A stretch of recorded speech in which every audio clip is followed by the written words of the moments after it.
आज आपके लिए बहुत ही इम्पोर्टेंट प्रश्न फिजिक्स और केमिस्ट्री का लाया है।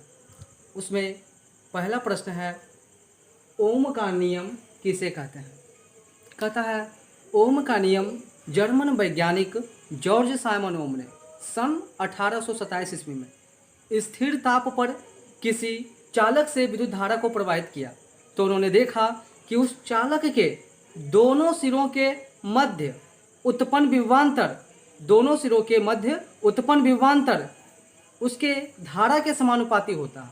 अर्थात जब किसी चालक से विद्युत धारा को प्रवाहित किया जाता है स्थिर ताप पर, तब इसके दोनों सिरों के मध्य उत्पन्न विभवांतर इसमें प्रवाहित धारा के समानुपाती होता है, अर्थात I समानुपाती V।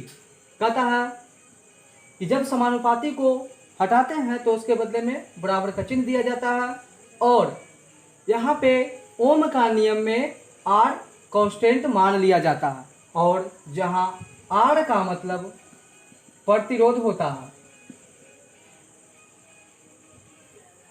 सेकंड प्रश्न पे चलते हैं। सेकंड प्रश्न है, रेलवे सिग्नल में लाल रंग का प्रयोग क्यों किया जाता है?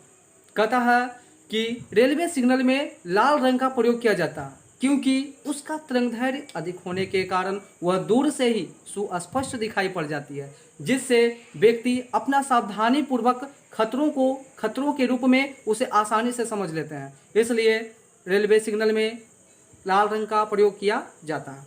थर्ड प्रश्न है, आवर्धन जिसे स्मॉल m से सूचित करते हैं किसे कहते हैं? कहता है, किसी वस्तु के प्रतिबिंब की ऊंचाई और उस वस्तु की ऊंचाई को यदि अनुपात कर दी जाए, भाग कर दी जाए, तो उसी को हम आवर्धन कहते हैं। अर्थात प्रतिबिंब की ऊंचाई और वस्तु की ऊंचाई के अनुपात को आवर्धन कहते हैं, और आवर्धन को स्मॉल m से सूचित किया जाता है और इसका कोई मात्रक नहीं होता है। फोर्थ प्रश्न है, अवतल दर्पण में फोकस दूरी अर्थात F और वक्रता त्रिज्या अर्थात R में क्या संबंध है? फोकस दूरी F और वक्रता त्रिज्या में क्या संबंध है? तो कहता है कि किसी भी अवतल दर्पण की फोकस दूरी अर्थात F उसकी वक्रता त्रिज्या की आधी के बराबर होती है। अर्थात कह सकते हैं हम कि अवतल दर्पण की फोकस दूरी उसकी वक्रता त्रिज्या के आधी के बराबर होती है, यानी आधी होती है। या हम ये भी कह सकते हैं कि किसी अवतल दर्पण की वक्रता त्रिज्या फोकस दूरी की दुगनी के बराबर होती है। अगले प्रश्न पर चलते हैं। कहता चालक, अचालक तथा अर्धचालक को परिभाषा दें। पहला, चालक किसे कहते हैं? कहता जिस पदार्थ से विद्युत धारा आसानी से प्रवाहित हो जाए उसे हम चालक कहते हैं, जैसे लोहा, एल्यूमिनियम इत्यादि। उसके बाद इसके विपरीत कहता अचालक किसे कहते हैं?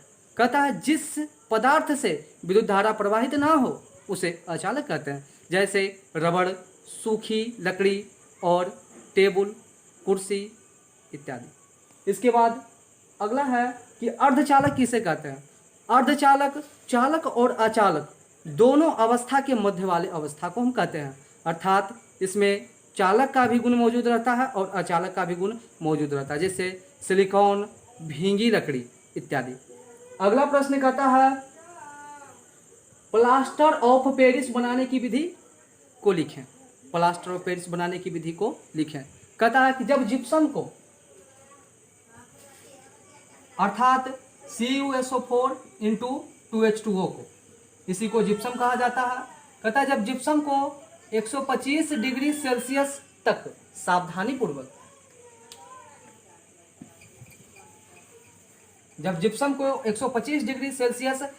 सावधानीपूर्वक गर्म की जाती है तो प्लास्टर ऑफ पेरिस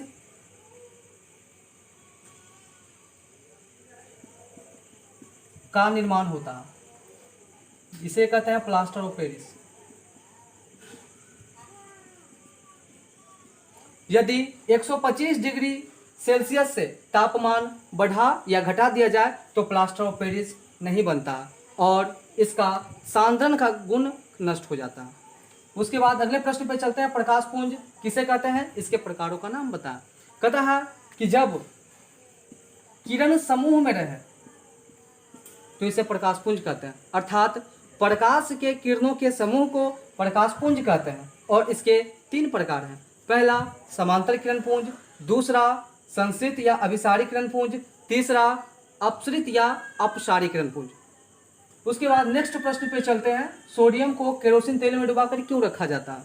कहता सोडियम अत्यधिक अभिक्रियाशील धातु है, यह ऑक्सीजन से तुरंत अभिक्रिया कर लेता है, इसलिए ऑक्सीजन से दूर अर्थात केरोसिन तेल में डुबाकर रखा जाता है, क्योंकि केरोसिन तेल में ऑक्सीजन नहीं होती है।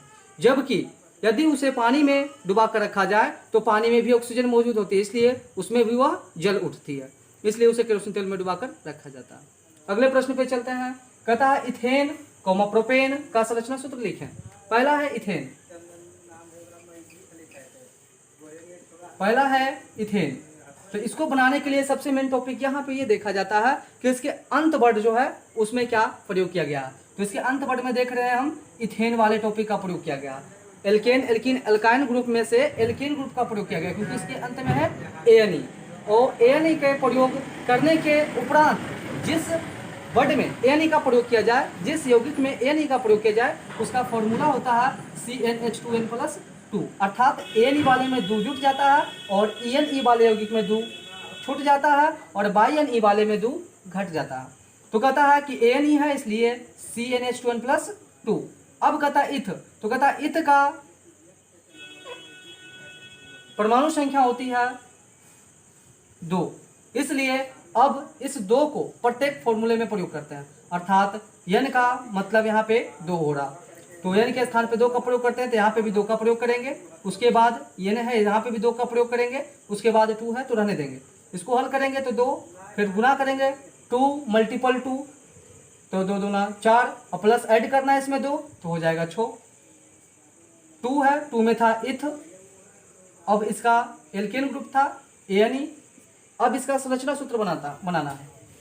C कार्बन 2 अणु है तो कार्बन के 2 अणु, एएनई बॉन्ड वाले यौगिक में सिंपल बॉन्ड का प्रयोग किया जाता है, अर्थात 1 बॉन्ड, और प्रत्येक कार्बन को 4 बंधन की आवश्यकता होती है, तो उसी 4 बंधन को प्रत्येक कार्बन में पूरा कर देना है। तो पहला में 1 बॉन्ड इसको मिल गया है और इसमें 3 बॉन्ड की आवश्यकता है, तो 3 बॉन्ड पूरा कर देंगे। उसी प्रकार सेकेंड कार्बन में भी 1 बंधन मिला हुआ है, इसमें भी 3 बंधन की आवश्यकता है, तो 3 बंधन इसमें भी पूरा कर देंगे। अब हम देखेंगे कि मेरा ये बना हुआ सही है गलत, इसे हम अपने से चेक भी कर सकते हैं। इसको चेक करने के लिए हम ये ध्यान देना है कि प्रत्येक हाइड्रोजन को जोड़ने के बाद देखना है कि इस यहाँ पे हाइड्रोजन की संख्या समान आती है या नहीं। तो गिन लेते हैं 1 2 3 4 5 6, हमारे 6 हाइड्रोजन है और यहाँ पे भी हमारे 6 हाइड्रोजन है, इसलिए हमारा भी बनाया गया संरचना सूत्र सही होगा। इस प्रकार आप भी बना करके इसे आप गिन सकते हैं और खुद सही या गलत का साबित कर सकते हैं। नेक्स्ट प्रश्न पे चलते हैं।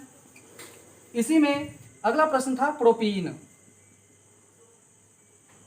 अभी कुछ ही समय आपको हम पहले बताए थे कि जिस ग्रुप के अंत में एएनई का प्रयोग रहे तो 2 जुट जाता, ईएनई का प्रयोग रहे तो 2 छूट जाता, अर्थात इसका फॉर्मूला होता है CnH2n केवल 2n होता, अर्थात एएनई रहता तो 2 जोड़ देते, ईएनई तो 2 छोड़ दिए, और यदि BnE रहता तो यहाँ पे 2 घटा देते।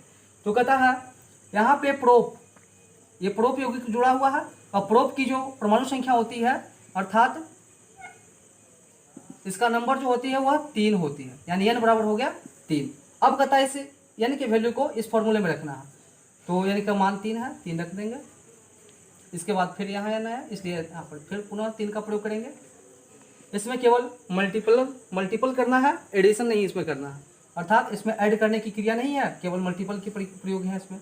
3 दूना 6।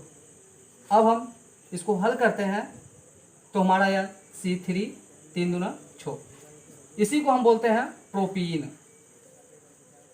अब इसका संरचना सूत्र बनाना है तो कैसे प्रयोग करना है, बिल्कुल सेम मेथड, इसका पहला जो था इथेन का फॉर्मूला का संरचना सूत्र उसी प्रकार से इसका भी है, थोड़ा सा रूल का चेंजिंग है इसमें। कहता है C3 अर्थात कार्बन के 3 परमाणु हैं, कार्बन के 3 परमाणु, लेकिन इसमें EnE है, तो EnE का नियम रहता है कि प्रत्येक कार्बन के मध्य में कहीं भी एक बंधन को बढ़ा दिया जाता है, अर्थात EnE में कहीं भी 2 बंधन का एक जगह प्रयोग किया जाता है, BnE में कहीं भी एक जगह 3 बंधन का प्रयोग किया जाता है। हम देख रहे हैं कि प्रत्येक बंधन एक एक सिंगल बॉन्ड में रहते हैं, केवल एक बंधन कहीं भी या तो आप यहाँ बढ़ा सकते हैं या तो आप यहाँ पे बढ़ा सकते हैं। कहीं पे भी एक बंधन बढ़ा देंगे तो हमारा 2 बॉन्ड हो जाएगा। अब हम वही नियम का फॉलो करेंगे जो कार्बन के प्रत्येक 4 बंधन की आवश्यकता होती है, इसी नियम का फॉलो करेंगे। तो इस कार्बन के पास 2 बंधन है, कम कितना रहा तो इसमें 2 बंधन की आवश्यकता हो रही है, आवश्यकता है तो इसमें हम 2 बंधन को पूरा कर देंगे। बंधन को पूरा यह हाइड्रोजन करता है। उसके बाद सेकेंड वाले कार्बन पे चलते हैं तो देख रहे हैं कि इसके पास 2 और 1 3 कार्बन, इस कार्बन के पास 2 और 3 बंधन मौजूद है। कमी एक बंधन को, या तो इसको ऊपर दे सकते हैं एक बंधन, या तो आप एक नीचे बंधन दे सकते हैं। तो दे दिए तो हो गया 2 1 3 1 4। अब सेकेंड कार्बन के बाद थर्ड कार्बन पे जब चलते हैं तो देखते हैं कि इसके पास केवल सिंगल बॉन्ड है, इसलिए इसके 3 बॉन्ड की आवश्यकता है, तो ये 3 बॉन्ड को पूरा कर देते हैं। अब देखते हैं कि ये जो हमारा बना हुआ संरचना से ये गलत है, तो अभी बताए थे कि इसके हाइड्रोजन को गिनने के बाद यदि उस यहाँ का फॉर्मूला का हाइड्रोजन इक्वल हो जाए तो हम समझ सकते हैं कि जो बनाया गया ये जो संरचना सूत्र है वो सही है। तो देखते हैं कि 1 2 3 4 5 6, हमारा यहाँ पे भी हाइड्रोजन की जो संख्या 6 है, इसलिए भी संरचना हमारा सही हो गया। आप भी इसी प्रकार बना करके चेक कर सकते हैं। नेक्स्ट प्रश्न कहता है प्रकाश का परावर्तन किसे कहते हैं, इसके नियम को बताएं। प्रकाश का परावर्तन किसे कहते हैं, इसके नियम को बताएं। नेक्स्ट प्रश्न आपका है प्रकाश का परावर्तन किसे कहते हैं, इसके नियम को लिखें। तो कहता है कि जब प्रकाश की किरण किसी विरल माध्यम से, कहता है हवा माध्यम को विरल माध्यम कहा जाता है, और जब किसी दूसरे माध्यम अर्थात कांच माध्यम या पानी माध्यम, इसको सघन माध्यम कहा जाता है। जब प्रकाश की किरण विरल माध्यम से सघन माध्यम में आती है तो वह किसी तल से टकराती है, तल जिसका अन्य नाम होता है सतह, तल से टकराती है और पुनः अपने वाले माध्यम के निश्चित दिशा में लौट जाती है। इस प्रकार प्रकाश को आकर लौटने की घटना को प्रकाश का परावर्तन कहते हैं। कहता है इसके 2 नियम हैं। पहला, आपतित किरण के द्वारा बनाया गया आपतन कोण I और परावर्तित किरण के द्वारा बनाया गया परावर्तन कोण R, ये दोनों कोण आपस में बराबर होते हैं। पहला नियम है, अर्थात कोण I बराबर कोण R। दूसरा नियम कहता है कि आपतित किरण, परावर्तित किरण तथा इस आपतन बिंदु O पर डाला गया अभिलंब, ये तीनों सतह एक ही सतह में होती है, ये तीनों रेखा एक ही सतह में होती है, जिसे प्रकाश के परावर्तन का दूसरा नियम कहते हैं।